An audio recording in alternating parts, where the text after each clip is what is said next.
ലോട്ടറിയായി നടന്നൊരു പയ്യൻ കോട്ടയത്തുകാരൻ. അവൻ നോട്ടൊരെണ്ണം മാറി ചെറിയൊരു ലോട്ടറി കുറി വാങ്ങി. ഭാഗ്യം കയറി വരുന്ന രഹസ്യം പാവം പയ്യനറിഞ്ഞോ? ഭാഗ്യം കയറി വരുന്ന രഹസ്യം പാവം പയ്യനറിഞ്ഞോ? അമ്പിളി പോലൊരു പെണ്ണും കെട്ടി ഇമ്പാലായിൽ നടപ്പു. അവനിന്ന് ഇമ്പാലായിൽ നടപ്പു.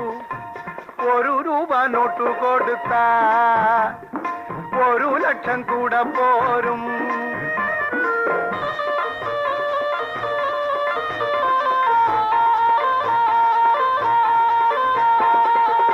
കാൽനട മാറ്റാം, സവാരി ചെയ്യാൻ കാറു വാങ്ങിക്കാം.